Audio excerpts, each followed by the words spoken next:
أما بعد فقد قال الله تعالى في كلامه المجيد وفرقانه الحميد أعوذ بالله من الشيطان الرجيم بسم الله الرحمن الرحيم ذلك الكتاب لا ريب فيه هدى للمتقين وقال تعالى في موضع آخر مالك يوم الدين صدق الله العظيم وصدق رسوله النبي الكريم ونحن على ذلك من الشاهدين والشاكرين شكر النبي محبة الشديد رسول اللهم صل على محمد النبي الأم وعلى آله وأصحابه وبارك وسلم وذكر مرشد جلال المهدي থানার বেলাব থানার রহিমের কান্দি মার্কাজুল হক আল ইসলামী বাংলাদেশ ও এলাকাবাসীর যৌথ উদ্যোগে আয়োজিত হাফেজ ছাত্রদের পাগড়ি প্রদান উপলক্ষে ওয়াজ ও দোয়া মাহফিলে উপস্থিত সরতাজ বুজুর্গান দ্বীন উলামায়ে কেরাম এবং সর্বস্তরের তৌহিদি জনতা, আমাদের আজকের এই মজমা মাহফিল পবিত্র কোরআন হেফজকারী ছাত্রদেরকে দুনিয়ার দৃষ্টিতে সামান্য পুরস্কৃত করা, দুনিয়ার দৃষ্টিতে তাদেরকে পাগড়ি পরিধান করিয়ে দুনিয়াকে দেখানো যে আমরা তাদেরকে দুনিয়াতে পাগড়ি পরিয়ে ইজ্জত দিচ্ছি, হাশরের ময়দানে আল্লাহ রাব্বুল আলামিন তাদেরকে এবং তাদের পিতাদের মাথায় ইজ্জতের পাগড়ি পরিয়ে সম্মানিত করবেন। আমি ছোট্ট দুটি আয়াত তেলাওয়াত করেছি, দুটি সূরা কোরআন কারীমের শুরুর দিককার সূরা সূরাতুল ফাতিহা এর একটি ছোট্ট আয়াত এবং সূরাতুল বাকারা এর একটি ছোট্ট আয়াত তেলাওয়াত করেছি। খুব সংক্ষেপে কয়েকটি কথা আমি বলব। যে কোরআনের তেলাওয়াত একটু আগে আমরা শুনতেছিলাম, কোরআন একটি আজীব কিতাব, কোরআন এক অবিস্মরণীয় কিতাব, কোরআন এক জীবন্ত মুআজিজা। পৃথিবীর মাঝে যত বড় জ্ঞানী, বুদ্ধিজীবী, লেখক, পণ্ডিত যে কোনো বই লিখে, বই লেখার পরে বইয়ের সূচনা লগ্নে সে লিখে দেয় যে আমি এই বইটা লেখার পরে অনেকবার সম্পাদনা করেছি, কিন্তু এতবার সম্পাদনা করার পরেও আমি লেখক এই দাবি করি না যে আমার এই বইটা নির্ভুল, আমার এই বইয়ে কোনো ত্রুটি নাই। এমন দাবি কোন লেখক, বুদ্ধিজীবী, জ্ঞানী ব্যক্তি করতে পারে? বরং সমস্ত লেখকেরা কিতাব লেখার পরে, বই লেখার পরে বইয়ের সূচনাতে লিখে দেয়, দ্বিতীয় পৃষ্ঠায় লিখে দেয়, শতবার সম্পাদনা করার পরেও আমার বইয়ে ত্রুটি থাকতে পারে, ভুল থাকতে পারে। বিজ্ঞ পাঠকের নজরে যদি কোনো ভুল ধরা পড়ে আমাকে জানিয়ে দেবেন, পরবর্তী সংস্করণে ঠিক করে নেবেন। এর মানে দুনিয়ার কোনো জ্ঞানী, বুদ্ধিজীবী, লেখক, ঔপন্যাসিক, প্রাবন্ধিক কোন ব্যক্তির এমন দুঃসাহস হয় না যে তার বইটাকে নির্ভুল বলার, তার বইটাকে, তার কিতাবটাকে সন্দেহ মুক্ত বলার। কিন্তু এর উল্টা কোরআন এমনই এক কিতাব, যেই কিতাব তার সূচনা লগ্নে, যেই কিতাব তার আগাজে, যেই কিতাব তার ভূমিকাতে কোরআন স্পষ্ট শব্দে গোটা বিশ্বের সমস্ত জ্ঞানীদেরকে চ্যালেঞ্জ করে কোরআন বলতেছে, জালিকাল কিতাব, ওই যে কিতাবটা, জালিকাল কিতাব, ওই যে কিতাবটা, যেই কিতাব তোমাদের মসজিদের তাকে তাকে আছে, জালিকাল কিতাব, ওই যে কিতাব, যেই কিতাব ফজরের নামাজে পড়ো, জোহরের নামাজ, আসরের নামাজ, মাগরিবের নামাজ, এশার নামাজ, আওয়াবিন নামাজ, তাহাজ্জুদ নামাজে পড়ো। আল্লাহ বলেন জালিকাল কিতাব, ওই যে কিতাবটা, যেই কিতাব কোটি হাফেজের সিনায় আছে, জালিকাল কিতাব, যেই কিতাব পড়তে তুমি হাত ধুয়েছ, মুখ ধুয়েছ, পবিত্র হয়েছে। আল্লাহ বলেন জালিকাল কিতাব, ওই যে এই কিতাব, এই কিতাবটাকে দুনিয়ার লেখকের লেখা উপন্যাস মনে করো না, দুনিয়ার কবির লেখা কবিতার বই মনে করো না, যে এর মাঝেও বুঝি ত্রুটি আছে, এর মাঝেও বুঝি ভুল আছে, এর মাঝেও বুঝি সন্দেহ আছে। আল্লাহ বলেন না না, জালিকাল কিতাব, ওই যে কিতাব দুই মলাটের মাঝখানে আছে, জালিকাল কিতাব, এই কিতাব পরে পড়ো, পরে পড়ো, আগে নিজের ঈমান বানাও, নিজের আকীদা ঠিক করো। 113 সূরা পরে পড়ো, সূরা বাকারা পরে পড়ো, সূরা আলে ইমরান পরে পড়ো, সূরা নিসা পরে পড়ো, সূরা তাগাবুন পরে পড়ো। এর মানে কোরআন পরে পড়ো, আগে নিজের ঈমান বানাও, নিজের আকীদা ঠিক করো। জালিকাল কিতাব, ওই যে কিতাবটা, লা রাইবা ফি, এই কিতাবের মাঝে কোনো ত্রুটি নেই, এই কিতাবের মাঝে কোনো সন্দেহ নেই। কোরআন তার আগাজ, কোরআন তার ভূমিকাতে গোটা বিশ্বের মানুষকে চ্যালেঞ্জ করে বলতেছে, জালিকাল কিতাব লা রাইবা ফি, এই কিতাবের মাঝে কোনো সন্দেহ নেই, কোনো ত্রুটি নেই। মানে এই কিতাব আল্লাহ পাঠিয়েছেন, কোনো সন্দেহ নেই। এই কিতাব জিবরাইল এনেছেন, কোনো সন্দেহ নেই। এই কিতাব আরবের জন্য হেদায়েত, কোনো সন্দেহ নেই। এই কিতাব অনারবের জন্য হেদায়েত, কোনো সন্দেহ নেই। এই কিতাব পুরুষের জন্য হেদায়েত, কোনো সন্দেহ নেই। এই কিতাব নারীদের জন্য হেদায়েত, কোনো সন্দেহ নেই। এই কিতাব শিক্ষিতের জন্য হেদায়েত, কোনো সন্দেহ নেই। এই কিতাব অশিক্ষিতের জন্য হেদায়েত, কোনো সন্দেহ নেই। এই কিতাব দুনিয়াতে কাজে লাগবে, কোনো সন্দেহ নেই। এই কিতাব আখিরাতে কাজে লাগবে, কোনো সন্দেহ নেই। এই কিতাব কবরেও কাজে লাগবে, কোনো সন্দেহ নেই। মানে এই কিতাব আল্লাহ নাযিল করেছেন, কোনো সন্দেহ নেই। জিবরাইল এনেছেন, কোনো সন্দেহ নেই।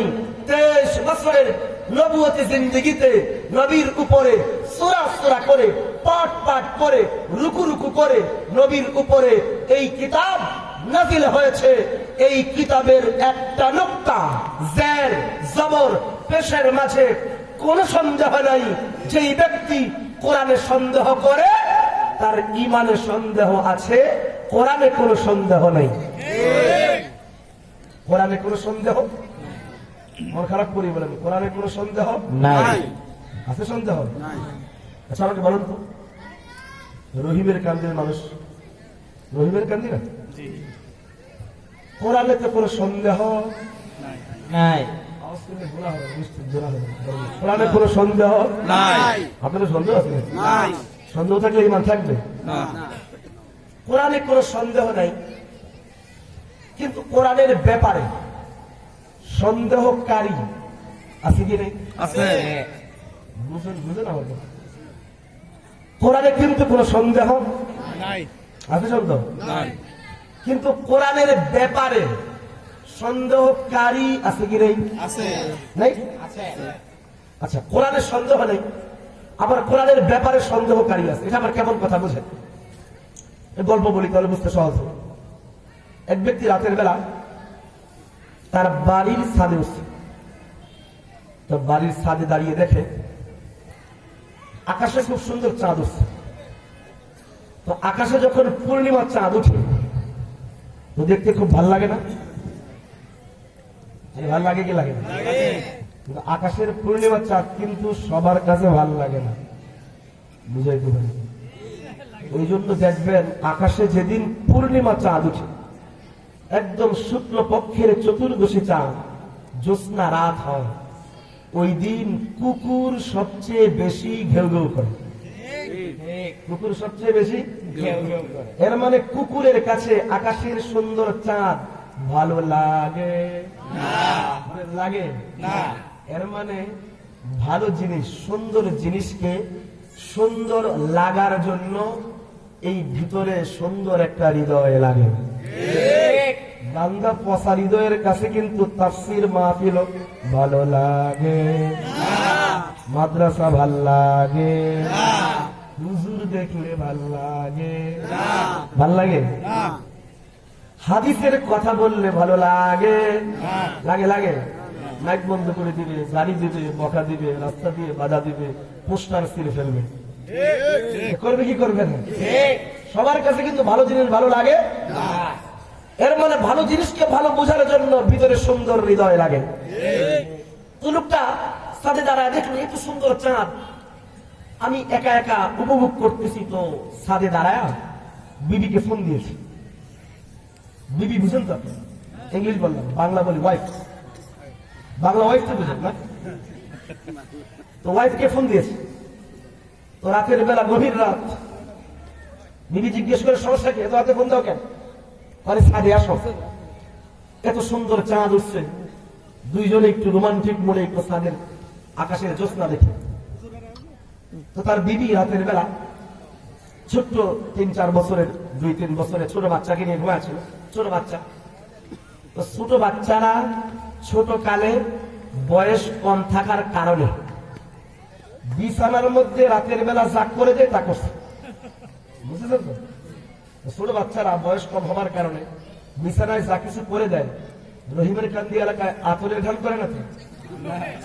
আতরের গান করে না, সুগন্ধিওয়ালা জিনিসটা দুর্গন্ধওয়ালা জিনিস।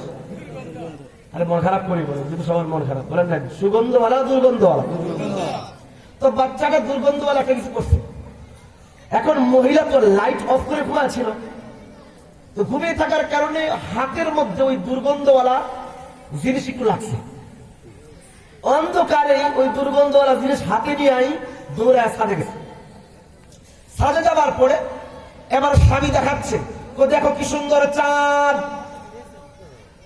এখন এই মহিলা হাত বাড়াইছে, হ্যাঁ চাঁদ দেখতে তো বড্ড সুন্দর, কিন্তু আজকের এই চাঁদ থেকে একটু একটু গন্ধ। চাঁদ দেখতে অনেক সুন্দর, কিন্তু আজকের এই চাঁদ থেকে একটু একটু কি আসে? গন্ধ আসে। আচ্ছা আমাকে বলেন তো, গন্ধটা চাঁদ থেকে আসে না তার আঙুল থেকে আসে? আরে বলেন বলেন, কোত্থেকে আসে গন্ধ? চাঁদে না তার আঙুলে? যেই কুলাঙ্গার বলে কোরআনে সন্দেহ আছে, ওই কুলাঙ্গারের জন্মে সন্দেহ আছে, কোরআনে কোনো সন্দেহ নেই। কোরআনে কোনো সন্দেহ আছে? কোরআনে কোনো সন্দেহ? কোরআন এক আজীব কিতাব। লম্বা কথা বলতে গেলে অনেক লম্বা হয়ে যাবে, আমরা দ্বিতীয় আয়াতের তাফসীর করা যাবে না, এই জন্য শুধু একটা অংশ বলি। কোরআন আগের সমস্ত কিতাব শুধু কিতাবুল্লাহ কিতাব, একমাত্র কোরআন হলো কালামুল্লাহ। বলেন কি নাম? কালামুল্লাহ। বললে কোরআনের নাম কি? কালামুল্লাহ। বলেন কি নাম? কালামুল্লাহ। এক হলো কিতাব। কিতাব কাকে বলা হয়? আমি লিখলাম, আপনার কাছে দিলাম, এর নাম কিতাব। যা লিখে দেওয়া হয় এর নাম কিতাব। যা লিখে দেওয়া হয় এর নাম কিতাব। এর মানে লিখিত জিনিস, মরা মৃত কাগজ, কথা বলতে জানে না। একমাত্র কোরআন এমন এক কিতাব, সেটা শুধু কিতাবুল্লাহ নয়, কালামুল্লাহ। আল্লাহ বলেছেন, জিবরাইল শুনেছেন, জিবরাইল এসে নবীকে বলেছেন, নবী সাহাবাদের বলেছেন, সাহাবা তাবেঈদের বলেছেন, তাবেঈ তাবেঈদের বলেছেন। এইভাবে কিয়ামত পর্যন্ত এই কালাম চলতে থাকবে। এর মানে এটা কালামুল্লাহ। বলেন এটা কি? শুধু কিতাব না কালাম? অনেক লম্বা হয়ে যাবে, শুধু একটু অংশ বলি। আগের সব কিতাব মরা কিতাব, কোরআন এক জীবন্ত কিতাব। কোরআন কথা বলতে জানে, কোরআনকে জিজ্ঞেস করলে কোরআন জবাব দিতে জানে। যদি কোরআনকে জিজ্ঞেস করেন নাম কি তোমার, কোরআন বলবে বল কোরআনুল আযীম। আমার নাম তো কোরআনে আযীম। যদি জিজ্ঞেস করেন তোমার কে পাঠাইছে, কোরআন বলবে তাওসীলুম মির রাব্বির রহিম, আমি তো মহান রব আল্লাহর কাছ থেকে আসছি। যদি জিজ্ঞেস করেন তোমার কে নিয়ে আসছে, কোরআন বলবে নাযালা বিহি রূহুল আমিন, আমাকে রূহুল আমিন সাহেব ফেরেশতাদের সরদার জিবরাইল দুনিয়াতে নিয়ে আসছে। যদি জিজ্ঞেস করেন কোরআন তুমি কার উপরে আসছো, কোরআন বলে নুজিল আলা মুহাম্মদ, আমি নবী মুহাম্মদুর রাসূলুল্লাহ সাল্লাল্লাহু আলাইহি ওয়াসাল্লামের উপরে নাযিল হয়েছে। যদি কোরআনকে জিজ্ঞেস করেন কোরআন তুমি কোন ভাষায় নাযিল হয়েছো, কোরআন বলে বিলিসানিন আরাবিয়্যিম মুবিন, আমি কোরআন তো আরবি ভাষায় নাযিল হয়েছে। যদি জিজ্ঞেস করেন কোরআন তুমি কোন মাসে নাযিল হয়েছো, কোরআন বলে শাহরু রমাদানাল্লাযী উনজিলা ফীহিল কুরআন, আমি কোরআন তো রমজান মাসে নাযিল হয়েছে। যদি জিজ্ঞেস করেন কোরআন রমজান মাসের কোন সময়ে নাযিল হয়েছে, কোরআন বলে ইন্না আনজালনাহু ফী লাইলাতুল কদর, আমি রমজান মাসের লাইলাতুল কদরে শবে কদরে নাযিল হয়েছি। যদি জিজ্ঞেস করেন কোরআন তুমি কাদের জন্য নাযিল হয়েছো, কোরআন বলে হুদাল্লিল মুত্তাকিন হুদাল্লিন নাস ওয়া বাইয়িনাতিন মিনাল হুদা ওয়াল ফুরকান, আমি কোরআন মুত্তাকিনদের এবং সমস্ত মানুষের হিদায়াতের জন্য নাযিল হয়েছে। যদি জিজ্ঞেস করেন কোরআন তোমার মাঝে কি কোনো সন্দেহ আছে, কোরআন বলে না না, যালিকাল কিতাব লা রাইবা ফীহ, আমি কোরআনের মাঝে কোনো সন্দেহ নেই।